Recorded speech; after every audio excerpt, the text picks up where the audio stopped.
Hello friends, मैं जॉमस बेटा स्वागत करता हूं आप सभी का अपना YouTube channel learn with concept पे। आज हम पढ़ने वाले हैं एनसीईआरटी पर आधारित क्लास 10 की मैथ का अध्याय 5, जिसका नाम है अर्थमेटिक प्रोग्रेशन यानी कि समांतर श्रेणी। ये समांतर श्रेणी क्या होता है वास्तव में? अगर देखा जाए तो एग्जाम में भी क्लास 10 यानी कि समांतर श्रेणी से पूरे 10 नंबर के क्वेश्चंस पूछे जाते हैं। 8 या 10 नंबर के क्वेश्चंस तो इसमें से आते हैं और ये है भी इतना ईजी। इसमें समझने के बाद पूरे के पूरे मार्क्स आप आसानी से गेन कर सकते हैं, इतना हमें मालूम है। तो चलिए हम इसको शुरू करते हैं समांतर श्रेणी के। पिछले वाले वीडियो में यानी कि अध्याय 1, 2, 3, 4 जितना भी हम पढ़े हैं बहुत ही अच्छे से कॉन्सेप्ट के द्वारा हम उसको समझे हैं। तो हम इसको भी पूरी कॉन्सेप्ट के द्वारा ज़्यादा टाइम लगेगा नहीं, इसको समझने में बहुत ही छोटा चैप्टर है लेकिन है बहुत ही मज़ेदार। तो चलिए शुरू करते हैं समांतर श्रेणी के बारे में। ये श्रेणी होता क्या है? श्रेणी का मतलब होता है क्रमवाइज चलने वाली एक सीढ़ी की तरह होता है। यानी कि श्रेणी दो प्रकार की होती है, एक आपका फाइनाइट और एक आपका इनफाइनाइट श्रेणी होता है। फाइनाइट जिसके अवयव क्या को हम लोग फाइंड आउट कर सकते हैं, उसके अवयव को गिन सकते हैं। जैसे 1 से लेकर 100 तक के नंबर्स होते हैं वो भी आपके श्रेणी हैं, और 1 से 100 तक के नंबर्स को हम लोग फाइनाइट श्रेणी कहते हैं।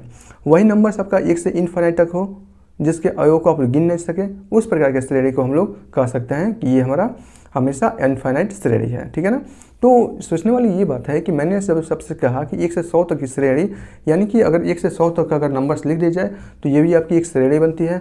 और इसके बीच आप जो भी इसके बीच का जो विचार है, मतलब इसके बीच में जो भी चीज़ें होने वाली है उस चीज़ों को तो मैं बताने वाला हूँ, लेकिन अभी सिर्फ श्रेणी की बात करते हैं। जैसे अगर मान लीजिए 1 से 100 तक 1 से 10 तक के नंबर को लिखें, 1, 2, 3, 4, 5, 6, 7, 8, 9, 10, यानी कि एक विशेष प्रकार की श्रेणी है। 1 से 10 तक के नंबर का श्रेणी है। इसमें आप देखेंगे कि प्रत्येक दो क्रमागत अवयवों के बीच का जो डिफरेंस होगा, मतलब अंतर होगा, ठीक है ना, वो समान होगा। लेकिन क्या होना चाहिए? दो क्रमागत नंबर होने चाहिए, एक के बाद एक आने चाहिए, ना कि दूसरे के बाद। जैसे यहाँ देखिए 1 के बाद 2 आया है, इसका बीच का डिफरेंस कितना है? 1 है। ठीक है ना? सॉरी मैं दूसरा ले रहा हूँ। यहाँ देखिए 2 और 3 के बीच में डिफरेंस है कितना? 1 का है। डिफरेंस कैसे ज्ञात किया जाता है? बड़े नंबर में से छोटे नंबर को घटा के ज्ञात किया जाता है। 2 में से 3 को नहीं घटाना है, 3 में से 2 को घटाना है। हमेशा अंतिम वाले में से पहले वाले को घटाना है। ये देखना है क्या उसका बीच का डिफरेंस समान है। यदि समान है तो इस प्रकार की श्रेणी को हम लोग समांतर श्रेणी कहते हैं। यहाँ देखिए कोई भी दो क्रमागत लीजिए, मैं इसको लेता हूँ 8 और 7 के बीच का डिफरेंस 1। अब आप दो क्रमागत कोई नहीं लेना है, दो क्रमागत लेना है। ठीक है ना? दो कोई नंबर्स के बीच का डिफरेंस नहीं, दो सीक्वेंस नंबर्स के बीच का डिफरेंस लेना है, यानी कि the difference between 2 sequence number. Okay, यहाँ देखिए जैसे 9 और 10 ये दो क्रमागत है, इसके बीच का डिफरेंस ये भी 1। इस प्रकार हम देख रहे हैं कि कोई भी ले रहे हैं, चाहे हम 3 और 4 का ले तो भी डिफरेंस 1, 5 और 6 का, 4 और 5 का ले तो भी डिफरेंस 1, 5 और 6 का ले तो भी डिफरेंस 1, 6 और 7 का लेते हैं तो भी डिफरेंस 1, 8 और 9 का ले रहे हैं तो भी डिफरेंस 1। यानी कि हर कंडीशन में हर दो क्रमागत अवयवों के बीच का डिफरेंस समान आ रहा है। तो इस प्रकार के श्रेणी को हम लोग कह सकते हैं समांतर श्रेणी कह सकते हैं। ठीक है ना?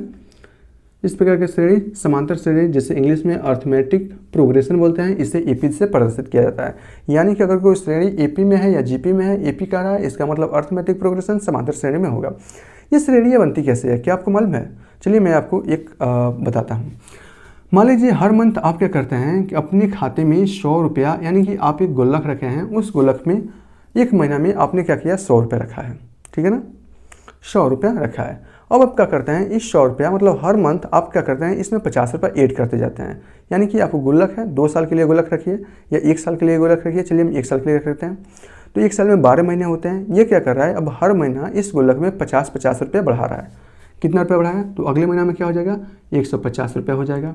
फिर अगले महीना में 50 रुपये बढ़ाएगा, कितना हो जाएगा? 200 रुपया हो जाएगा। फिर अगला महीना में अगर 50 रुपये बढ़ाएगा तो 250 रुपया हो जाएगा। अगले महीना में अगर 50 रुपये बढ़ाए तो 300 हो जाएगा। फिर 350 होगा, फिर 400 होगा, फिर 450 होगा और फिर आपका 500 हो जाएगा। और इस प्रकार यह क्या करें, अगर अनंत समयों के लिए 50-50 रुपये बढ़ाता है तो इस प्रकार की श्रेणी एक तैयार हो जाएगी। अब आपको देखना है क्या कि यह श्रेणी क्या समांतर श्रेणी में है या नहीं है।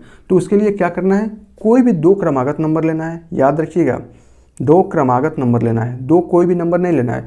यानी कि एक ये नंबर ले ले, एक ये नंबर ले ले और इसमें से घटाएं तो यहाँ का डिफरेंस देखेंगे तो 300, फिर एक यहाँ से ले, यहाँ का ले और ये डिफरेंस देखें तो 50। बड़ी पिटाएंगे आप लोग, ऐसा नहीं करना होता है।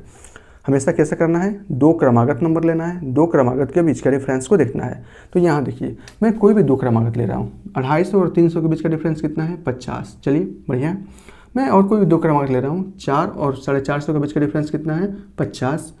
मैं यहीं से देख लेता हूँ ना, 300 350 दो क्रमागत संख्या है, इसका बीच का डिफरेंस 50, 200 150 इसका बीच का डिफरेंस कितना है, 50। तो हम यहाँ देख रहे हैं कि हमने जो श्रेणी प्राप्त की है उस श्रेणी में प्रत्येक क्रमागत दो संख्याओं के बीच का डिफरेंस समान है। तो इस प्रकार की श्रेणी को हम लोग क्या कहेंगे, समांतर श्रेणी कहेंगे, समांतर श्रेणी कहेंगे, ठीक है ना। यदि अब आगे देखिए इसमें और क्या आप जान सकते हैं, घटाना कैसे होता है, बड़ी संख्या में से दूसरी संख्या को घटाने वाला रहा है, हमेशा लास्ट में से पहले वाले को घटाइए। दो क्रमागत सीक्वेंस ले रहे हैं तो दूसरे वाले में से पहले को घटाना होता है, ठीक है ना। हमेशा 350 में से 3 को घटाना है, 200 में से 150 को घटाना है, डिफरेंस आपका आ जाएगा 50। इस प्रकार डिफरेंस अगर समान है तो समांतर श्रेणी होगी। तो हमने अभी तक देखा क्या है कि श्रेणी बनती कैसी है। श्रेणी आपकी अगर अर्थमेटिक श्रेणी है तो वो श्रेणी दो प्रकार की होती है, फाइनाइट श्रेणी, इनफाइनाइट श्रेणी। फाइनाइट जो श्रेणी होगी उसमें अवयवों को उसके पद को गिना जा सकता है, ये सभी इसके क्या होंगे, श्रेणी के पद होंगे। पद का मतलब 100 एक पद होगा, 150 भी इसका एक पद होगा, 200 समांतर श्रेणी का पद होगा, 250 में समांतर श्रेणी का पद होगा। इस प्रकार आप पद को ज्ञान कर सकते हैं।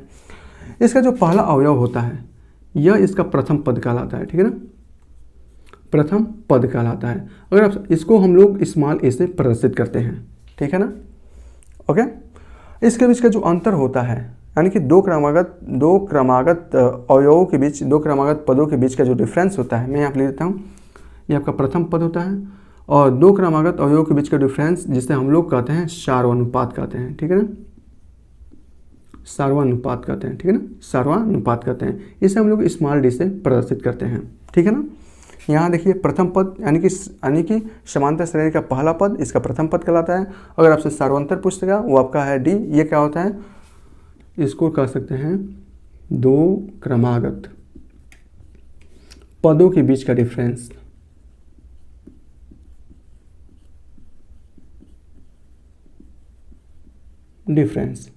ये आपका क्या होता है, सार्वनुपात कहलाता है। यानी कि अगर आपसे पूछे कि समांतर श्रेणी का सार्वनुपात क्या है तो आपको क्या करना है कि कोई भी दो क्रमागत पद लेना है, उसके बीच का डिफरेंस को ज्ञात कर लेना है, तो आप उसका सार्वनुपात ज्ञात कर लेंगे। प्रथम पद का है तो आप बस देखना है समांतर श्रेणी का पहला पद कौन सा है, वह इसका प्रथम पद हो जाएगा। पहला देखना है, दूसरा तीसरा नहीं देख लेना है, पहला पद कौन सा, प्रथम पद। सार्वनुपात दो क्रमागत अवयव यानी कि पदों के बीच का डिफरेंस सार्वनुपात कहलाता है। और इसमें क्या पढ़ने वाला है, यहाँ देखिए हम इसी को लेकर चल रहे हैं, ठीक है ना, इसी को लेकर चल रहे हैं, श्रेणी को लेकर चल रहे हैं। और यहाँ से अपने प्रथम पद सार्वनुपात देख लिया तो मैं इसे मिटा रहा हूँ। यहाँ से मुझे और भी समझाना है ना, तो यहीं से समझाता हूँ, बार बार लिखने से क्या फ़ायदा है, ठीक है ना।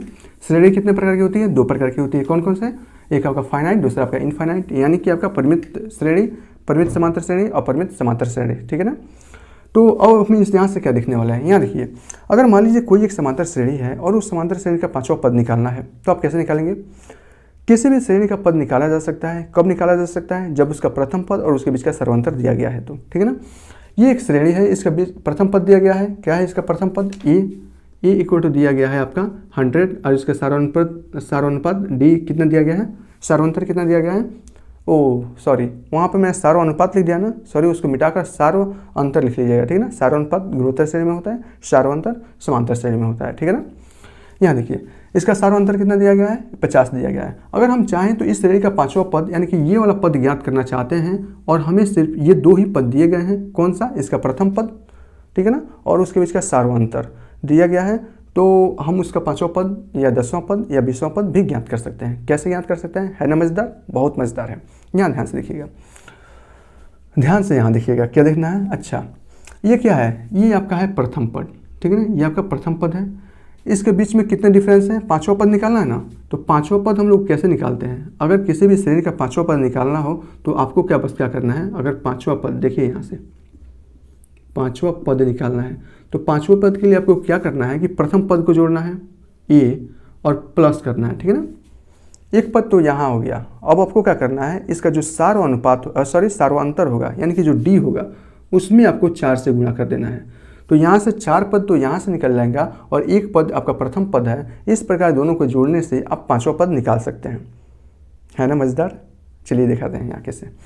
देखिए अगर हम इसी श्रेणी का पांचवा पद निकालना चाहते हैं जो आपका 1 2 3 4 5 300 है ना, लेकिन हमें मालूम नहीं है कि इस श्रेणी का पांचवा पद 300 होगा, तो हम कैसे फाइंड आउट करेंगे। लेकिन इतना मालूम है, क्या मालूम है कि इसका प्रथम पद ए है, सार्वंतर कितना है, डी है। बस इसमें मान रख दीजिए। पांचवा पद क्या हो जाएगा आपका, ए का मतलब है 100 प्लस 4, डी का मतलब कितना है 50, ठीक है ना। यहाँ देखिए 100 प्लस 50 को 200, क्या आ गया 300। तो इस श्रेणी का पांचवा पद क्या आ गया 300। देखिए क्या पांचवा पद 300 है ना, है। इस श्रेणी का अगर आठवां पद निकालना हो तो कैसे निकालेंगे, यहाँ देखिए आठवां पद निकालना हो तो कैसे निकालेंगे, प्रथम पद प्लस कितना जोड़ना पड़ेगा, आठवां पद है ना, एक पद हमने यहाँ से ले लिया, बचा आपका 7 पद, तो 7 और उसमें सार्वंतर से गुणा कर देंगे, यानी कि 70। आठवां पद निकालना है तो ये यहाँ देखिए प्रथम पद क्या है 100, 7 सार्वंतर कितना है 50, कितना हो जाएगा ये आपका 100 और ये कितना होगा 350, ये क्या हो जाएगा आपका 450। अब देखिए क्या इस श्रेणी का आठवां पद 450 है। यहाँ देखिए प्रथम 2 3 4 5 6 7 8, आठवां पद आपका क्या है 450, यहाँ से भी क्या आया 450। तो किसी भी श्रेणी का आप कोई भी पद निकाल सकते हैं, बहुत ही आसानी से निकाल सकते हैं। लाइट बहुत मार रहा है यार, ठीक है ना। यहाँ चलिए थोड़ा सा और बताते हैं, और क्या बताते हैं। अगर किसी श्रेणी का पांचवा पद निकालना है तो a+4 दी, अगर किसी श्रेणी का नौवां पद निकालना है a+8 दी, जितना निकालना है उससे एक कम डी, ठीक है ना। यहाँ देखिए अगर आपको nवां पद निकालना है, आठवां पद निकालना है ना, तो a+7 डी, ठीक है ना। ये आपका आठवां पद निकालना है तो आप यहाँ से तुरंत फाइंड आउट कर सकते हैं। किसी श्रेणी का नौवां पद निकालना है या 10वां पद निकालना है तो कितना a+10 में से एक कम 9d। अगर 12वां पद निकालना है t12 तो क्या होगा a+12 से एक कम 11d होगा ना। अगर आपको क्या करना है इसका nवां पद निकालना है तो क्या होगा a+n से एक कम n-1d, और यही आपका होता है क्या समांतर श्रेणी का nवें पद का फार्मूला, ठीक है ना। a+n-1d कहाँ से आता है आपको मालूम चल गया ना। ये आपका पहला पद n-1 यानी कि इससे एक कम d, यानी कि इसमें tn होना d।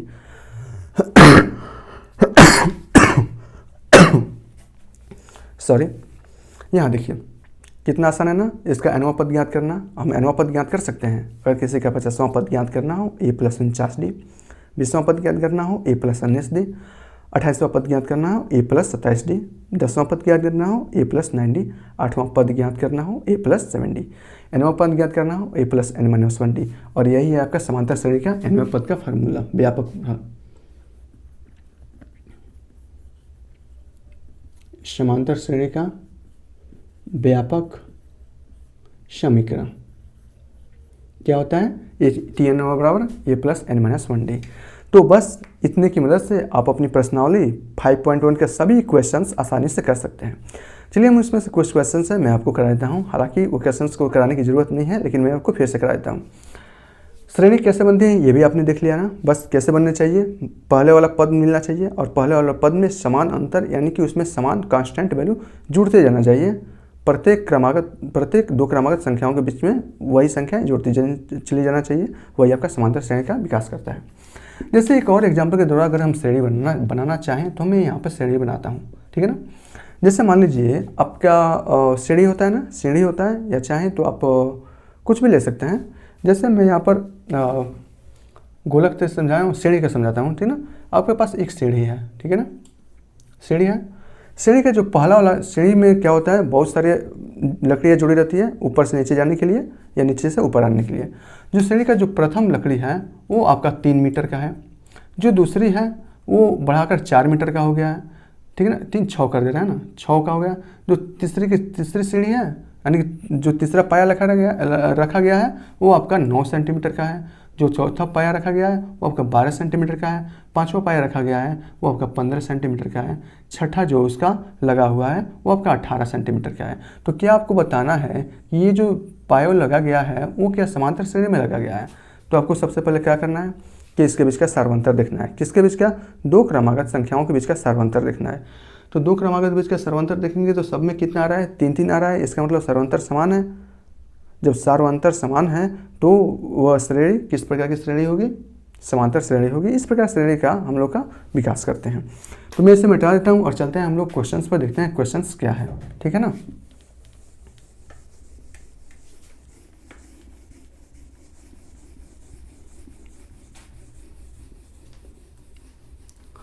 आप सर्वांतर निकाल सकते हैं, सब कुछ निकाल सकते हैं ना आसानी से, इसमें कुछ भी प्रॉब्लम नहीं होगी, ठीक है ना।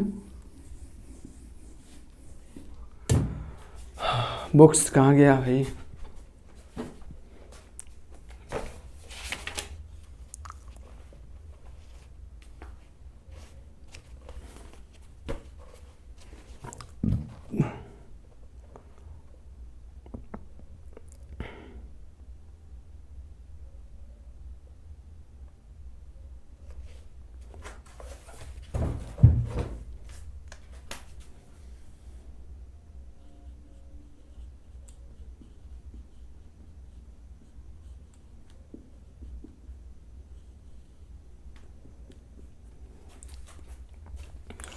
प्रश्नावली 5.1 है, जो पहला क्वेश्चन है। मेरे पास बुक्स है, मैं इस सभी क्वेश्चंस को लिखूंगा तो बहुत टाइम हो जाएगा, इसलिए मैं बुक्स से पढ़ लेता हूं और मैं आपको समझाने की कोशिश करता हूं। यहाँ देखिए जो पहला क्वेश्चन है वो कुछ इस प्रकार है। प्रत्येक किलोमीटर के बाद एक टैक्सी का किराया, जबकि प्रथम किलोमीटर के लिए किराया 15 रुपया है। यहाँ देखिए प्रथम पद दे दिया है, कितना 15 रुपया है। 1 किलोमीटर का किराया कितना है? 15 रुपया है। और प्रत्येक अतिरिक्त किलोमीटर के लिए 8 रुपये किराया मान्य है, ठीक है ना। और ये बताना है कि इन परिस्थितियों में क्या यह एपी समांतर श्रेणी में है कि नहीं है। यहाँ देखिए पहले किलोमीटर का किराया कितना है? पहले किलोमीटर का किराया कितना है भैया? 8 रुपया है, ठीक है ना। और सॉरी 15 रुपया है, ठीक है ना। इसके यह कह रहा है कि हम पहले किलोमीटर चलेंगे, पहले किलोमीटर का किराया हम आपसे 15 रुपये लेंगे। इसके बाद अतिरिक्त किराया है, जितना किलोमीटर आप दूरी तय करेंगे, 1 किलोमीटर की दूरी तय करने के बाद अब आप जितने किलोमीटर की दूरी तय करेंगे अब हम उसके हिसाब से 8 रुपये आपसे जोड़ते जाएंगे, ठीक है ना। तो यहाँ देखिए पहले किलोमीटर का किराया कितना है? 15 रुपये। दूसरे किलोमीटर का किराया कितना होगा? दूसरे किलोमीटर का किराया कितना होगा? का किराया तो वो हो जाएगा 15 रुपया, ये तो जुड़ेगा और अतिरिक्त किराया 2 किलोमीटर का कितना आ जाएगा? दूसरे किलोमीटर के लिए 8 रुपया जोड़ देगा, तो कितना हो जाएगा? 23 रुपया हो जाएगा। इसी प्रकार अगर देखा जाए तो तीसरे किलोमीटर का किराया कितना हो जाएगा? तीसरे किलोमीटर का किराया तो ये हो जाएगा 23 रुपया, जो दूसरे किलोमीटर का किराया है, और फिर तीसरे जो किलोमीटर का किराया है वो 8 रुपये अतिरिक्त चल रहा है पर किलोमीटर के हिसाब से, तो वो 8 रुपया इसमें और जोड़ देगा और ये हो जाएगा रुपया 31 रुपया हो जाएगा, ठीक है ना। अब यहाँ देखिए चौथे किलोमीटर का अगर किराया देखा जाए, चौथे किलोमीटर का किराया देखा जाए तो कितना होगा? तो वो हो जाएगा तीसरे किलोमीटर का किराया कितना है? 31 रुपया प्लस चौथे किलोमीटर अतिरिक्त किराया कितना है? 8 रुपये प्रति किलोमीटर। तो चौथे किलोमीटर का किराया कितना होगा? 8 रुपये प्रति किलोमीटर लेगा, तो ये हो जाएगा रुपया आपका 39 रुपया। तो इस प्रकार जो श्रेणी बन रही है, इस प्रकार यह अनंत किलोमीटर के लिए जुड़ सकता है और इस प्रकार जो श्रेणी बनेगी वो आपकी श्रेणी क्या बनेगी? यहाँ से देखिए पहला कितना है? 15 किलोमीटर है, दूसरे के लिए 23 रुपया, चौथे के लिए 31 रुपया, पाँचवें के लिए 39 रुपया, और ये इनफाइनाइट श्रेणी बन जाएगी। अब आपको ये देखकर बताना है कि क्या यह श्रेणी समांतर श्रेणी में है। देखिए यह तो समांतर श्रेणी में ज्ञात करने के लिए, यानी कि अर्थमैटिक प्रोग्रेशन में ज्ञात करने के लिए हम लोग क्या करना पड़ता है? तो हमें ये देखना पड़ता है कि किन्हीं भी दो क्रमागत संख्याओं के बीच का डिफरेंस क्या समान है। तो यहाँ देख लीजिए 31 और 39 के बीच का डिफरेंस कितना हो जाएगा? 39 में से 31 जाएगा बचेगा 8, 31 में से 23 जाएगा बचेगा 8, 23 में से 15 जाएगा बचेगा 8। तो इस प्रकार जो इसके बीच का सर्वांतर है वह आपका क्या है? समान है। जब सर्वांतर समान होगा तो यह जो श्रेणी होगी वो आपकी एपी में होगी, ठीक है ना। इस प्रकार जो पहला वाला क्वेश्चन है उसका आंसर हो जाएगा हाँ यह एपी में है, ठीक है ना। दूसरा वाला मैं पढ़ देता हूँ। दूसरा वाला दिया गया है किसी बेलन में उपस्थित हवा की मात्रा। सबसे पहले आपका बेलन है, ठीक है ना। चलिए हम थोड़ी सी बनाने की कोशिश करते हैं। ये आपका बेलन है। बेलन, यदि बेलन की त्रिज्या r हो और ऊंचाई इसका h हो तो बेलन का जो आयतन होता है वो आप बता सकते हैं कितना होगा? वो होता है आपका पाई r स्क्वायर h होता है। कब? जब बेलन की त्रिज्या r और ऊंचाई h हो तो उस कंडीशन में बेलन की आयतन क्या होता है? पाई r स्क्वायर h होता है। तो यहाँ से देखिए एक बेलन है जिसमें हवा भरी गई है, तो हवा कितनी भरी जाएगी? जितना बेलन का आयतन होगा उतनी हवा भर जाएगी। अतः बेलन में कितनी हवा हो जाएगी? अतः बेलन में हवा पाई r स्क्वायर h भरी जाएगी।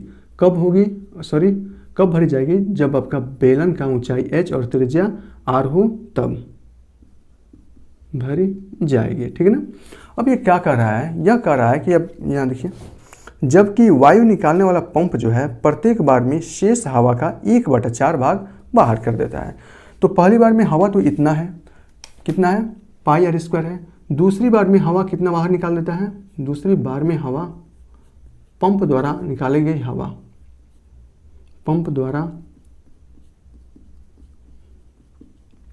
निकाली गई हवा कितनी है, वो कितना निकालता है भैया, 1/4 भाग इसका बाहर निकाल देता है। जब इसका 1/4 भाग बाहर निकाल देगा तो बचेगा कितना, यानी कि पाई आर स्क्वायर एच में से इसका 1/4 भाग बाहर निकाल देगा, यानी कि पाई आर स्क्वायर एच बाहर निकाल देगा तो कितना बचेगा, 3/4 पाई आर स्क्वायर एच। ठीक है ना। दूसरी बार में इतनी हवा बचेगा, हवा के बाद बची हवा, के बाद बची पंप में हवा, पंप में हवा इक्वल टू क्या हो जाएगा, ये हो जाएगा। चलिए हम तीसरी बार भी देख लेते हैं। तीसरी बार पंप द्वारा निकाली गई हवा के बाद पंप में बची गई हवा, अब इसमें से क्या करेगा, 3/4 pi r square h, pi r square h में से कितना बाहर निकाल लेगा, इसका 1/4 पाई आर स्क्वायर बाहर निकाल लेगा, क्योंकि 1/4 भाग निकाल रहा है ना, तो 1/4 पाई आर स्क्वायर एच बाहर निकाल लेगा। तो इस कंडीशन में ये कितना हो जाएगा, यहाँ आपका 3/4, ये एलसीएम समान है और ये हो जाएगा 2/4, यानी कि बच जाएगा आपका 1/2 पाई आर स्क्वायर एच। और इस प्रकार ये अनंत बार में 1/2 करके बाहर निकालेगा। चलिए हम इसका श्रेणी बनाते हैं। श्रेणी बनाने के बाद देखते हैं कि क्या यह जो श्रेणी है बची हुई हवा का वह समांतर श्रेणी में है।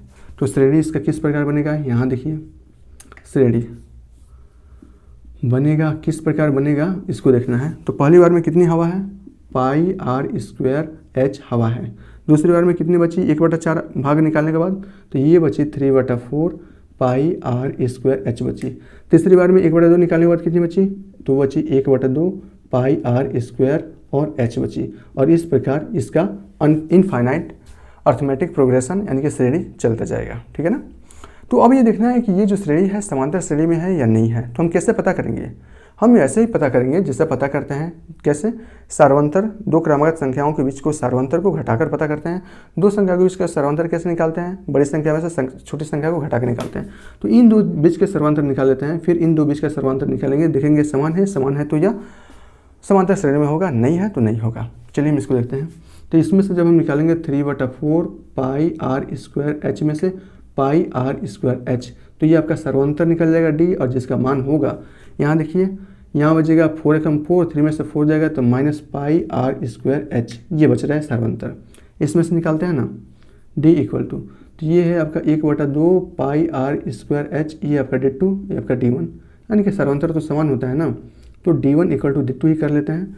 तो इस प्रकार 1/2 पाई आर स्क्वायर एच में से आप 3/4 पाई आर स्क्वायर एच को घटाइए, देखिए क्या हो रहा है। तो इन दोनों का एलसीएम हो जाएगा आपका 4, और ये बच जाएगा 2 पाई आर स्क्वायर एच में से 3 पाई आर स्क्वायर एच बच जाएगा। ठीक है ना। और यहाँ से हो जाएगा आपका minus pi r square h बच जाएगा। क्या लगता है आपको, यहाँ देखिए क्या बचा आपका, minus pi r square h. पहले वाले में क्या बचा था, माइनस पाई स्क्वायर, तो ये हो जाएगा D1 इक्वल टू क्या रहा है, D2, यानी कि पहले वाला का सर्वांतर दूसरे वाला का सर्वांतर क्या है, समान है। जब सर्वांतर समान है तो इस प्रकार की जो श्रेणी बनेगी वो आपका समांतर श्रेणी में बनेगी। ठीक है ना। अच्छा, तीसरी बार भी अगर हम देखा जाए, चौथी बार अगर हम यहाँ से निकाली जाए चौथी बार में, तो चौथी बार में क्या हो जाएगा, यहाँ से बचेगा आपका 1/2 पाई आर स्क्वायर एच, और इसमें से 1/2 भाग बाहर निकल जाएगा। तो 1/2 भाग बाहर निकलेगा तो क्या हो जाएगा आपका,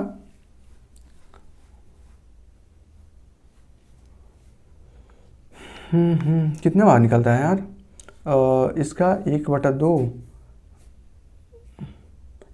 भाग बाहर निकल रहा है ना, सॉरी, इसका 1/4 भाग इसका बाहर निकाल दीजिए। तो 1/4 भाग इसका, इसमें से 1/4 भाग बाहर निकालेंगे तो इसका 1/4 हो जाएगा, 1/8 हो जाएगा। सॉरी, हमने कुछ यहाँ पर गलत कर रखा है ना। इसका अगर 1/4 भाग बाहर निकालेंगे तो 1/4 पाई आर स्क्वायर होगा, तो ये 3/4 पाई आर स्क्वायर बचेगा, और 3/4 स्क्वायर में से 1/4 भाग बाहर निकालेंगे। सॉरी, मैंने यहाँ पर थोड़ा सा गलत कर दिया है ना, यहाँ देखिए, यहाँ पर मैंने आपको थोड़ा सा गलत करा दिया है, सॉरी यार, पूरा ख़राब हो गया हम लोग का, पूरा ख़राब हो गया हम लोग का।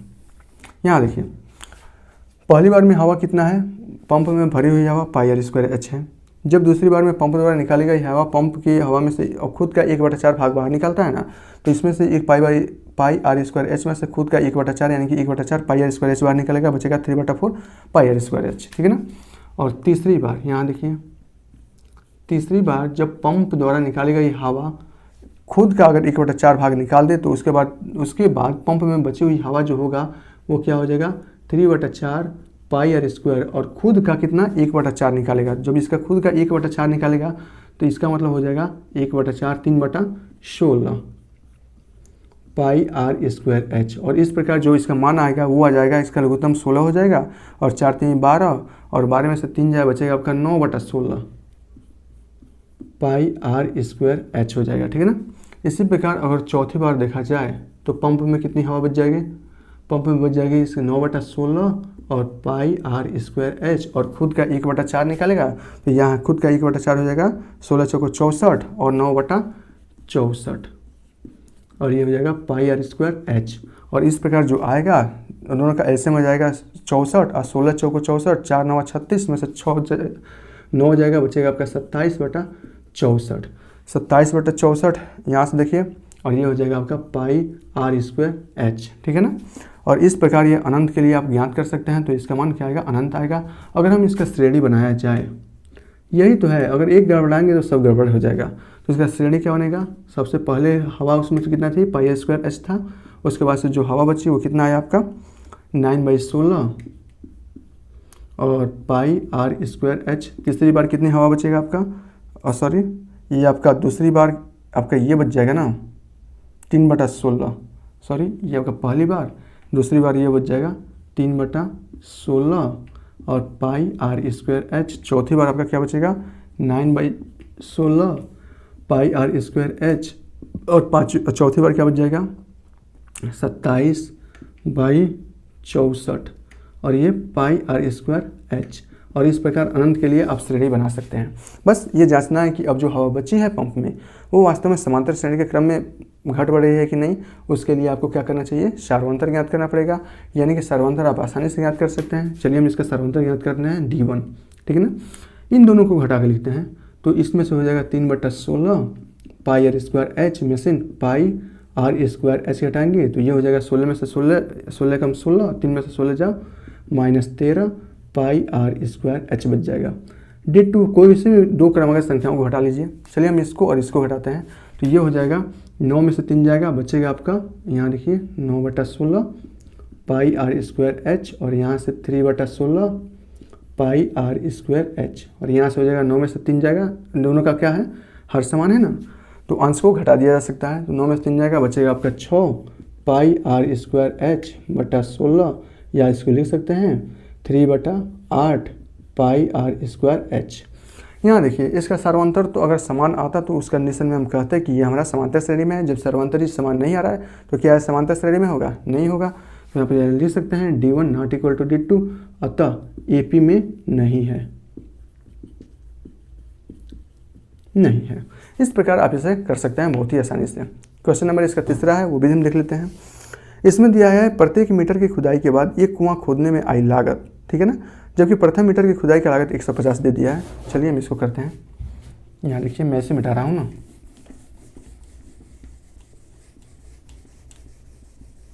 ओह सॉरी ये भी मिटा दिया हम, कोई बात नहीं कोई बात नहीं, मज़ा आता है समांतर श्रेणी का अगर क्वेश्चन हो, अगर आपको पूरा कॉन्सेप्ट समझ में आ गया है तो मज़ा आएगा, नहीं आया है तो थोड़ा सा प्रॉब्लम है, ठीक है ना।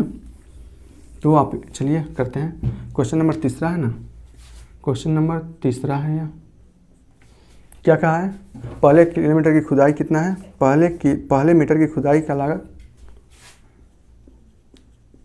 पहले मीटर की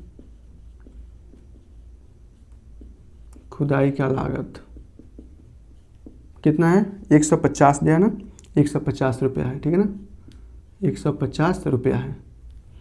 अब क्या कर रहा है, बाद में प्रत्येक मीटर की खुदाई का लागत 50 रुपये बढ़ती जाती है। तो आपको हमें ये बताना है कि क्या यह समांतर श्रेणी में होगी। ये आपका पहले मीटर की खुदाई का लागत है, अगर हम इसका दूसरे मीटर की खुदाई का लागत निकालें तो प्रत्येक किलोमीटर की खुदाई कितनी बढ़ जाती है, 50 रुपये बढ़ जा रही है ना। यानी कि पहले किलोमीटर की खुदाई की लागत तो 150 था, दूसरे किलोमीटर की खुदाई की लागत 50 रुपये बढ़ जाएगी। तो अब ये कितना हो जाएगी, 50 इक्वल टू कितना हो जाएगी, ₹200 हो जाएगी। इसी प्रकार अगर आप तीसरी निकालें, तीसरी मीटर की खुदाई का लागत कितना हो जाएगा, जो दूसरे मीटर की खुदाई का लागत प्लस पहले मीटर की खुदाई का लागत कितना बढ़ जाएगा, 50 रुपये बढ़ जाएगा और ये हो जाएगा ₹250। इसी प्रकार अगर आप चौथी बार खुदाई का लागत निकालना चाहें तो कितना हो जाएगा, 250 और प्लस कितना बढ़ जाएगा, 50 रुपया पर किलोमीटर खुदाई की लागत बढ़ जाएगा और इस प्रकार ये हो जाएगा ₹300। ठीक है ना। इस प्रकार आप चाहें तो अनंत आप निकाल सकते हैं, अनंत किलोमीटर की खुदाई का लागत निकाल सकते हैं। और इस प्रकार जो श्रेणी बनेगी, इस प्रकार प्राप्त जो श्रेणी होगी वो आपकी क्या होगी, 150 रुपया पहले किलोमीटर का, दूसरे किलोमीटर का खुदाई का लागत 50 रुपये बढ़ने के बाद हो गया 200, तीसरे किलोमीटर की खुदाई का लागत 50 रुपये बढ़ने के बाद हो गया आपका 250, सॉरी ये आपका हो गया 250 और उसके बाद से हो गया 300 और इस प्रकार एक श्रेणी बन जाएगी जो कि इन्फिनिट श्रेणी जाएगी। अब हमें ये जांच करना है कि ये श्रेणी हमारा समांतर श्रेणी है कि नहीं है। कैसे जांच करेंगे, सार अनुपात से। किसी भी दो क्रमागत संख्याओं के बीच का डिफरेंस निकालिए जो आपका सार अनुपात होता है। यदि डिफरेंस समान है तो उस कंडीशन में हम कह सकते हैं कि ये श्रेणी समांतर होगी। तो यहाँ देखिए 200 और 150 के बीच का दो क्रमागत संख्या है ना, या इसके बीच का डिफरेंस कितना आ जाएगा, 50। इसके बीच का डिफरेंस कितना आएगा, 50। दो क्रमागत है ना, इसके बीच का डिफरेंस कितना आ रहा है, 50। इसका मतलब हर कंडीशन में हर दो क्रमागत संख्याओं के बीच का डिफरेंस 50 आ रहा है, तो ये श्रेणी क्या होगी, एपी में होगी। ठीक है ना, ये आपका आंसर हो जाएगा। चलिए चलते हैं चौथा पे। चौथा पे यहाँ देखिए, इसमें कहा गया है खाते में प्रत्येक वर्ष का मिश्र धन जबकि 10,000 रुपये की राशि 8% वार्षिक की दर से चक्रवृद्धि ब्याज पर जमा की जाती है, वो है कि नहीं है। ठीक है ना, ये मिश्र धन की बात किया है, पी अमाउंट की बात किया है, सॉरी अमाउंट की बात किया है। तो ये वास्तव में होता है पी मतलब उसका मूलधन में 1 + R/100। ठीक है ना, ये एक वर्ष का हो जाता है। ठीक है ना, ये आपका पी। दूसरे वर्ष का निकालना चाहे तो उसका चक्रवृद्धि ब्याज हो जाता है 1 + R/100 और इसका हो जाता है स्क्वायर। तीसरे का निकालना चाहें तो हो जाता है P 1 + R/100 और इसका हो जाता है Q। इस प्रकार चौथे साल, पांचवें साल, अनंत साल के लिए आप इसका ज्ञात कर सकते हैं। तो जो श्रेणी बनेगी वो तो आपका सबसे पहले इन्फिनिट श्रेणी बनने वाला है। ठीक है ना। अब यहाँ देखिए राशि कितने का है, मूलधन इसका 10,000 रुपये का है। ठीक है ना, तो इसका अमाउंट पहले वर्ष कितना बन जाएगा, इसका अमाउंट हो जाएगा ये 10,000 और प्लस रेट क्या है, इसका रेट है इसका 8% वार्षिक है ना, तो 100 और 8 108 भागे 100, यानी कि प्रथम वर्ष इसका जो ब्याज बनेगा, प्रथम वर्ष में चाहे चक्रवृद्धि ब्याज हो चाहे सिंपल इंटरेस्ट हो, दोनों का मान समान होता है। तो प्रथम वर्ष में उसका जो ब्याज बनेगा वो ये बनेगा। दूसरे वर्ष में उसका जो ब्याज बनेगा वो आपका 10,000 और ये हो जाएगा 108 और भागे 100 और ये हो जाएगा स्क्वायर। यहाँ देखिए डिफरेंस आ रहा है ना, यहाँ कुछ नहीं था, यहाँ स्क्वायर है। तीसरे वर्ष में उसका जो ब्याज बनेगा वो आपका बनेगा 1000 और ये 108 भागे 100 और इसका बन जाएगा Q। अब आपको ये बताना है कि क्या यह श्रेणी समांतर श्रेणी में है। ठीक है, ये प्लस है ना, समांतर श्रेणी में है, तो समांतर श्रेणी में कभी नहीं होगी। ठीक है ना, क्यों, क्योंकि इसका जो स्क्वायर आ रहा है ना, भले ही ये मान समान आ रहे हैं लेकिन जो स्क्वायर है इसका, यहाँ स्क्वायर है यहाँ Q है, अगली बार 4 बनेगी, अगली बार 5 बनेगी, वो मान इसका डिफरेंस कर देगा। तो यह आपका कभी भी यह नहीं ये तो बन जाएगी ना, ये आपका समांतर श्रेणी में इसका मान हो जाएगा। क्यों, क्योंकि 3 में से 2 घटाएंगे 1 और ये मान समान आ जाएगा, तो ये भी आपका समांतर श्रेणी यानी कि एपी में हो जाएगा। ठीक है ना, इस प्रकार आप इसे ज्ञात कर सकते हैं।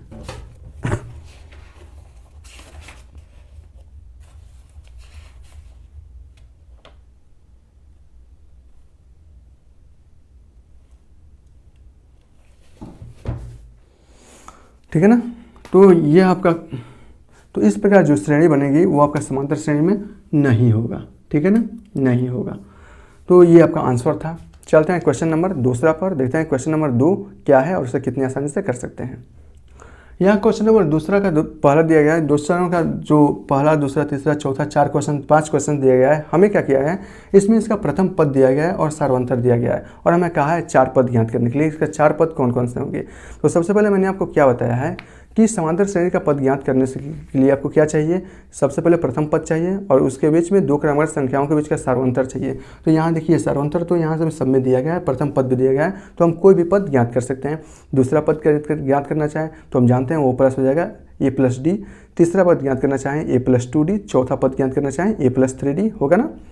तो सबसे पहले आपको ये जानना चाहिए समांतर श्रेणी का nवां पद, समांतर श्रेणी का व्यापक जो पद होता है वो होता है क्या है, व्यापक समीकरण।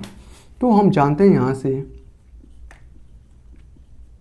हम जानते हैं क्या जानते हैं, समांतर श्रेणी का व्यापक पद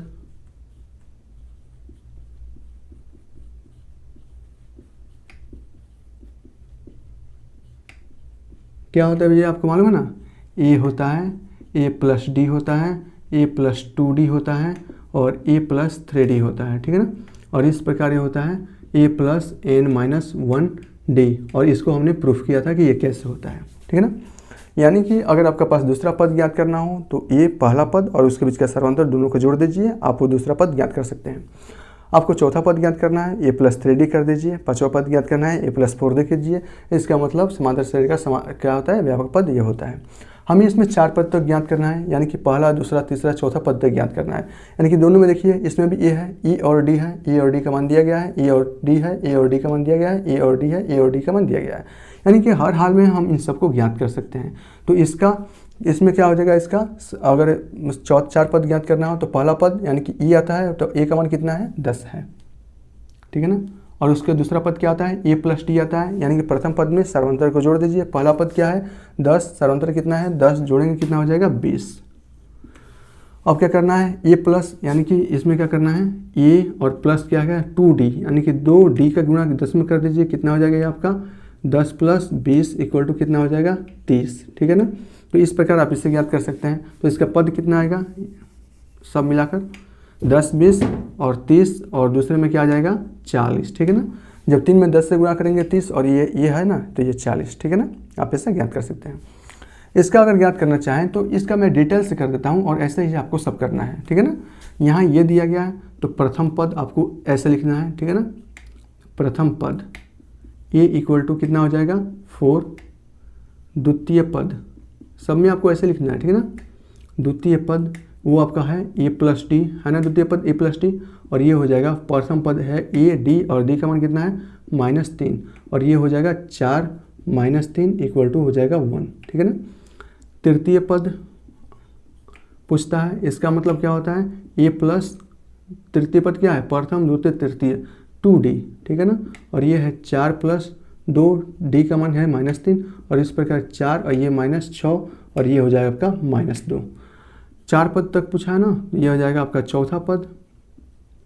चौथा पद क्या हो जाता है, a प्लस 3d, और ये हो जाएगा 4 और प्लस 3, और d का मान इसमें दिया है -3, और ये हो जाएगा 4 - 9, और ये हो जाएगा आपका -5। अतः समांतर श्रेणी का, अतः श्रेणी का चौथा पद क्या होगा, श्रेणी का 4 पदों तक का योग, 4 पद कौन कौन से होंगे, वो हो जाएगा a plus D, a plus 2d, और ये हो जाएगा a प्लस 3d। सब में आपको वैसे ही करना है। a का मान कितना है 1, a प्लस डी दूसरा पद का मान कितना है, सॉरी a का मान कितना है 4, दूसरा पद का मान कितना है 1, तीसरा पद का मान कितना है -2, चौथा पद का मान कितना है -5, ठीक है ना। यह आपका क्या होगा, इसके 4 पदों तक का पद होंगे, समांतर श्रेणी का 4 पद ये होंगे, और यही आपका आंसर हो जाएगा, ठीक है ना। 1 में से 4 से घटेगा -3, -2 में से 1 घटेगा -3, -5 में से -2 घटेगा -3। इसका मतलब ये सर्वांतर समान है, ठीक है ना। तो ये समांतर श्रेणी के पद होंगे। इसी प्रकार आपको ये भी करना है, ये भी करना है, ये भी करना है, ये भी करना है, ठीक है ना। आप कर लेंगे ना। मैं इसमें से एक कोई और बता दूँ क्या, ये देखिए, ये बता दूँ, ये चलिए इसको बताता हूँ। तो इसका प्रथम पद क्या होगा, a, दूसरा पद क्या होगा a प्लस डी, तीसरा पद a प्लस 2d, चौथा पद a प्लस 3d होगा, ठीक है ना। यहाँ देखिए a का मान कितना है इसमें -2, a प्लस डी, यानी कि -2 में 0 जोड़ेंगे, ये कितना हो जाएगा -2, और ये कितना होगा a प्लस 2d। a का मान कितना है -2, और 2 में जब 0 से गुणा करेंगे आपका हो जाएगा आपका -2, ठीक है ना। या a प्लस 3 में 0 से गुणा करेंगे हो जाएगा आपका 0, और ये कितना है -2। तो इसके जो 4 पद आएंगे वो आपके यही आएंगे, ठीक है ना। समांतर श्रेणी के -2, -2, -2, -2, -2, ठीक है ना। और कोई बता दूँ? चलिए मैं ये भी इसको बता देता हूँ। लिखना आपको ऐसे है, लेकिन इसको मैंने डिटेल से करा दिया है, ऐसे मैंने इसको डिटेल से करा दिया है, ऐसे सब में आप में लिखना है, और ये आपका ऐसे शॉर्टकट है। इसको देखिए, प्रथम पद क्या हो जाएगा, ए का मान कितना है आपका -1, और दूसरा पद क्या है ए प्लस डी यानी कि -1, और प्लस डी का मान कितना है 1/2, और तीसरा पद क्या होगा ए प्लस 2d, ए का मान कितना है -1 और प्लस 2d का मान क्या हो जाएगा आपका 1/2, ठीक है ना। चौथा पद क्या आएगा -a यानी कि a -1 और प्लस क्या होगा 3d का मान कितना है यहाँ पर 1/2। बस इसको सॉल्व कर लीजिए, ये हो जाएगा आपका -1, ये हो जाएगा 1/2 में से अगर -1 में से 1/2 घटेगा तो ये -1/2, और ये हो जाएगा, ये देखिए 4, ये 2 से 2 कट गया, और ये हो जाएगा आपका 0, और ये हो जाएगा 3/2, तो -2 प्लस 3 यानी कि 1/2, और यही इसके हल हो जाएंगे, ठीक है ना। और ये आपका आंसर हो जाएगा। इस प्रकार आप इसे सबका कर सकते हैं, बहुत ही आसानी से कर सकते हैं, इसमें कुछ खास नहीं है। चलते हैं, हम बढ़ते हैं इसके क्वेश्चन नंबर 3 पर, देखते हैं क्वेश्चन नंबर 3 क्या है। नंबर 3 पर आपको यहाँ इसमें दिया गया है, ये इनफाइनाइट आपका अर्थमेटिक प्रोग्रेशन दिया गया है, यानी कि इनफाइनाइट अर्थमेटिक प्रोग्रेशन दिया गया है, और इसका प्रथम पद यानी कि प्रथम पद ज्ञात करना है और सार्वंतर ज्ञात करना है। प्रथम पद क्या होता है, किसी भी श्रेणी का प्रथम जो पद होता है, प्रथम पद वही इसका प्रथम पद कहलाता है, यानी कि पहला जो नंबर्स होता है वो प्रथम पद कहलाता है। सार्वंतर दिया है तो सार्वंतर आप आसानी से याद कर सकते हैं, किसी भी 2 क्रमागत संख्याओं को लीजिए, बीच का डिफरेंस कीजिए, वो इसका सार्वंतर ज्ञात करेगा। लेकिन इसमें एक कंडीशन है कि बड़ी संख्या में से छोटी संख्या को घटाया जाता है, हमेशा लास्ट वाले में से उसके जस्ट पहले वाले को घटाया जाता है। तो इस कंडीशन में अगर हम इसका, ये देखिए ये तो इनफाइनाइट है ना, तो अगर इसमें इसका हल निकालना चाहें तो हम इसका हल लिख सकते हैं। क्या, प्रथम पद ए कितना आएगा, या 3 है, सार्वंतर डी कितना आएगा, हमेशा दूसरी संख्या में से पहली संख्या को घटाना होता है, तो 1 - 3 इक्वल टू कितना आ जाएगा -2 आ जाएगा। कहीं से भी आप 2 क्रमागत संख्याओं को लेंगे ना तो उसका सर्वांतर -2 आएगा। कब, जब आपका श्रेणी समांतर श्रेणी में है तो। जैसे -3 में से अगर -1 घटाएंगे तो यहाँ देखिए -3 में से हमें क्या घटाना है, -1 को घटाना है, तो ये -3 माइनस प्लस हो जाएगा 1, और ये हो जाएगा -2। तो इस कंडीशन के हिसाब से भी आपका क्या आएगा -2, और इससे भी आपका आ जाएगा -2।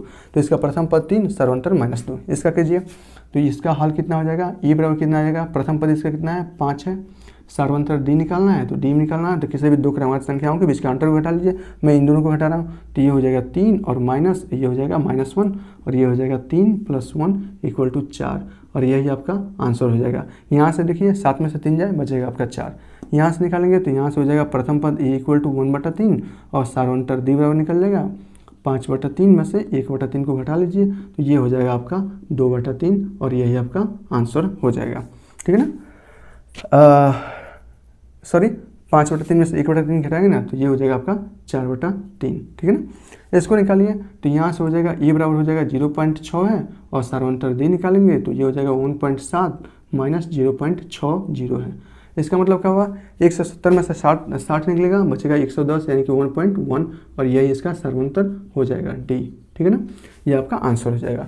तो है ना, बहुत ही इंटरेस्टिंग है, बहुत ही आसान है, आप इसे आसानी से कर सकते हैं। क्वेश्चन नंबर 4 यहाँ पर दिया गया है, यहाँ पर इनफाइनाइट अर्थमेटिक प्रोग्रेशन दिया गया है, यानी कि समांतर श्रेणी दिया गया है, लेकिन वो किस प्रकार का, इनफाइनाइट समांतर श्रेणी दिया गया है। हमें क्या करना है, ये जांच करना है कि कौन से इसके जो श्रेणी है वो आपका समांतर से है या नहीं है। यदि समांतर जो भी श्रेणी अगर समांतर है तो उस कंडीशन में हमें इसका सर्वांतर ज्ञात करना है और अन्य 3 पद ज्ञात करना है। पद ज्ञात करने के लिए हमें क्या चाहिए, पहला पद चाहिए, जो कि सब चाहे वो फाइनाइट है या इनफाइनाइट है, श्रेणी या नहीं है, उसका पहला पद तो दिया गया है। हमें बस सर्वांतर ज्ञात करना है कि उसका सर्वांतर, अगर सर्वांतर दिए गए समांतर श्रेणी का सर्वांतर समान है तो वो समांतर श्रेणी होगी, और उस कंडीशन में सर्वांतर ज्ञात होने पर हम इसका 3 पद ज्ञात कर सकते हैं इसमें ए और डी का मान रखकर। तो चलिए हम जांच करते हैं। पहला वाला दिया गया है वो है 2, 4, 8, 16। तो इसका अगर हम सर्वांतर ज्ञात करें तो किन्हीं भी 2 संख्याओं में से किन्हीं भी 2 क्रमागत संख्याओं को का जो डिफरेंस होता है वही इसका सर्वांतर होता है। तो इस कंडीशन में 16 में से 8 घटाया जाएगा तो ये हो जाएगा आपका 8, और यहाँ से अगर देखा जाए इन दोनों को घटाने से आ रहा है 8, और इन दोनों को घटाने से कितना आ जाएगा 4। ये लो, सर्वांतर ही समान नहीं आ रहा है, इन दोनों को घटाया जाएगा तो हो जाएगा आपका 2, सर्वांतर समान नहीं आ रहा है, तो यह जो होगा वो आपका AP में नहीं होगा, ठीक है ना। इसको देखिए, हम इसका सर्वांतर ज्ञात करना है ना, तो किसी भी 2 क्रमागत संख्याओं के बीच का डिफरेंस और बड़ी संख्या में से छोटी संख्या को घटाना होता है। बड़ी संख्या में से छोटी संख्या को कहें तो ये गलत बात होता है, ये हुई दूसरी संख्या में से पहली संख्या को घटाना है, ये सही रहेगा, ठीक है ना। तो इस प्रकार 5/2 में से अगर हम 2 को घटाएं तो ये हो जाएगा 2 × 4, और 5 में से 4 जाएगा, बचेगा 1/2 आ रहा है। और हम और भी देख लेते हैं ना, अगर इसमें से अगर हम इसको घटाएं 3 में से 5/2, 5/2 का मतलब होता है 2.5, और 3 में से 2.5 घटाएंगे तो उस कंडीशन में भी सर्वांतर कितना आएगा 1/2। यहाँ देखिए 60/2, 60/2 का मतलब होता है वास्तव में 3.5, और इसका पहले वाला जो क्रमागत संख्या है वो है 3। तो 3/2 में से अगर 3 को घटाएं तो बच जाएगा आपका, सॉरी 3.5 में से अगर 3 को घटाएं तो बच जाएगा आपका आधा, और यानी कि सर्वांतर आ जाएगा 1/2। यानी कि हर कंडीशन में सर्वांतर कितना आ रहा है 1/2 आ रहा है। जब सर्वांतर 1/2 आ रहा है और इसका प्रथम पद ये कितना है 2 है, तो क्या हम ई और डी का मान इसमें रखकर 3 पद नहीं ज्ञात कर सकते हैं? ज्ञात कर सकते हैं। तो इसके जो 3 पद होंगे ये सब आपका हल है ना, हल में आपको अच्छे से लिख लेना है, ठीक है ना। तो इसके 3 पद क्या होंगे, ई आपका पहला पद होता है यानी कि इसका प्रथम पद 2 आएगा, दूसरा पद ए प्लस डी यानी कि 2 प्लस आधा कितना हो जाएगा 2.5 आ जाएगा, तीसरा पद ए प्लस 2d, डी का मतलब कितना है 1/2, 2 से गुणा होगा 1/2, आधा का गुना 1 होता है, और यहाँ से क्या हो जाएगा 2, और ये कितना हो जाएगा 3। तो इसका 3 पद क्या हो जाएंगे, ये हो जाएंगे। इससे ये देखिए ये आपका समांतर श्रेणी में है कि नहीं, प्रथम पद दिया गया है, हमें उससे कोई मतलब नहीं है, सर्वांतर से हमें पता चलता है श्रेणी समांतर में है या नहीं है। सर्वांतर बड़ी संख्या मतलब दूसरी संख्या में से पहली संख्या को हटाकर लिखा जाता है, ये आपका इनफाइनाइट है ना, इनफाइनाइट आपका अर्थमेटिक प्रोग्रेशन है। तो इसके लिए डी जो होगा वो होगा आपका -3.2, और इसमें से क्या घटाना है माइनस और -1.2 घटाना है, यानी कि -3.12 प्लस ये हो जाएगा 1.2, और ये हो जाएगा 3.2 में से 1.2 घट जाएगा, बचा आपका -2, ठीक है ना, -2। अब इसके लिए सर्वांतर अगर देखा जाए, इन दो का सर्वांतर कितना आया है -2 आया है, इस दोनों का सर्वांतर देखा जाए तो -5.2, और इसमें से हमें घटाना है -3.2, और ये हो जाएगा -5.2 प्लस 3.2, और ये हो जाएगा सॉरी 2 और -2 हो जाएगा, ठीक है ना। इसका मतलब हर कंडीशन में भी इसका सर्वांतर कितना आ रहा है -2 आ रहा है। जब इसका सर्वांतर -2 आ रहा है, ठीक है ना, सर्वांतर कितना आ रहा है -2 आ रहा है, तो यह जो श्रेणी होगा, ठीक है ना, कितना -2 आ रहा है, और इसका प्रथम पद कितना है -1.2 है। तो जब ये सर्वांतर श्रेणी है तो हमें 3 पद भी ज्ञात करना है, ई और डी का मान दिए गए समीकरण में रख दीजिए जो आपका समांतर श्रेणी का व्यापक पद है। तो यहाँ से आप 3 पद ज्ञात कर सकते हैं। प्रथम पद क्या होता है, ई होता है, ई का मान कितना है 1.2 है, 1.2 है। दूसरा का मान ए प्लस डी होता है, ए का मान -1.2 और डी का मान -2। तो -1.2 माइनस कितना हो जाएगा, और यहाँ देखिए -1.2 है, और यहाँ से 2d यानी कि 2 का मान कितना आ जाएगा, सॉरी डी का मान कितना है -2 है, तो -2 है, कितना होगा -3.2 इसका आ जाएगा दूसरा पद -3.2। और तीसरा पद क्या होगा, a प्लस 2d होता है, 2 का गुणा जब बार में करेंगे तो -2.4, और -2.4 -2 में करेगा -2.4 और -2 -4.4, और यह इसका 3 पद हो जाएगा, आंसर हो जाएगा। इसको देखना है ये वाला ये समांतर श्रेणी में है कि नहीं है, तो हम कैसे ज्ञात करेंगे, इसको भी बहुत आसानी से ज्ञात कर सकते हैं। यहाँ देखिए अगर इसके लिए अगर हम सर्वांतर ज्ञात करें तो ये क्या होगा, दूसरे पद में से पहले पद को घटाइए, किसी भी 2 पद लीजिए, हम इसको ले रहे हैं, तो 3 में से 1 जाएगा, बचेगा आपका 2। अगर इन दोनों का सर्वांतर ज्ञात करें, इसका सर्वांतर आया है 2, इन दोनों का सर्वांतर ज्ञात करें तो 9 में से 3 जाएगा, बचेगा आपका 6। सर्वांतर समान नहीं है, जब सर्वांतर समान नहीं है तो यह आपका एपी में नहीं होगा, ठीक है ना, एपी में नहीं होगा। इसका जाँच कीजिए। तो हमें क्या चाहिए, दूसरे वाले जो भी पद है पहले वाले पद से घटाया जाए तो हमें सर्वांतर प्राप्त होता है। तो ये घटेगा तो हो जाएगा ए स्क्वायर माइनस ए, इन दोनों का सर्वांतर कितना निकला ए स्क्वायर माइनस ए, इन दोनों का सर्वांतर निकलेगा ए क्यू माइनस ए स्क्वायर, ठीक है ना, और वो बराबर नहीं है, ठीक है ना। तो उस कंडीशन में ये भी आपका एपी में नहीं होगा। जब एपी में नहीं होगा तो 3 पद हमें नहीं ज्ञात करने हैं, ये सभी के सभी जीपी में है, बाद में मैं आपको बताऊँगा जीपी अच्छे से। यहाँ देखिए ये आपका है कि नहीं है, तो सर्वांतर इसके लिए डी निकालिए ना, तो दूसरे पद में से पहले पद को घटाया जाता है तो ये हो जाएगा 3 प्लस √2, और इसमें से 3 को घटाएंगे तो ये हो जाएगा आपका √2, यानी कि इन दोनों का सर्वांतर कितना आया है √2 आया है।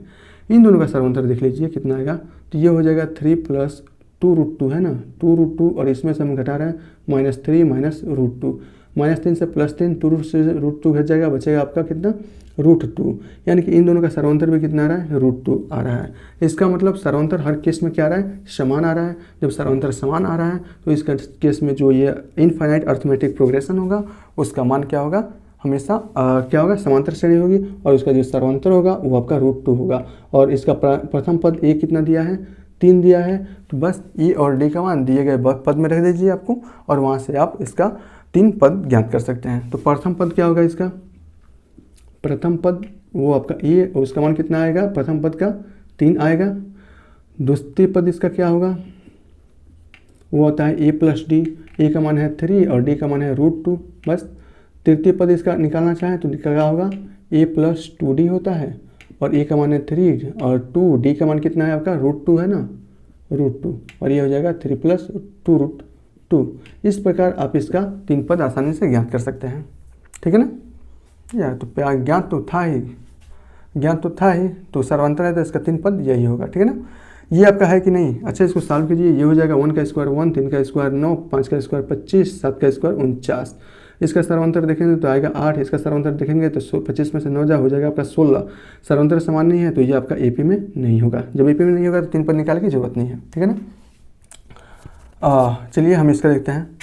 3 पद का जो सर्वांतर में तो उसके 3 पद यही तो हो जाएंगे ना, या 3 पद ये हो जाएंगे, कोई भी हो जाएंगे है। तो इसका अगर सर्वांतर निकालना चाहे तो ये हो जाएगा -4 -0 इक्वल टू, ये हो जाएगा d इक्वल टू, यानी कि d इक्वल टू हो जाएगा आपका -4। ठीक है ना, अगर यहाँ से सर्वांतर निकालना चाहे तो -8 -4 और ये -8 + 4 ये इक्वल टू हो जाएगा -4, यानी कि इन दोनों कंडीशन में इसका समांतर समान है, इसलिए यह समांतर श्रेणी में होगा।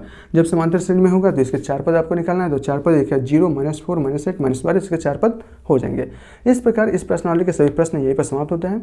मिलेंगे हम लोग अगली प्रश्नावली में जो हमें समांतर श्रेणी के nवें पद को ज्ञात करना होता है। किसी समांतर श्रेणी का nवां पद ज्ञात करना हो, फिर वही कितना आसान है ज्ञात करना, a + n-1d से हम उसकी सहायता से, फार्मूले की सहायता से हम करेंगे। तब तक के लिए यहाँ तक आप अच्छे से रिवीजन कीजिए, समझिए अच्छे से। तब तक के लिए आपको बहुत बहुत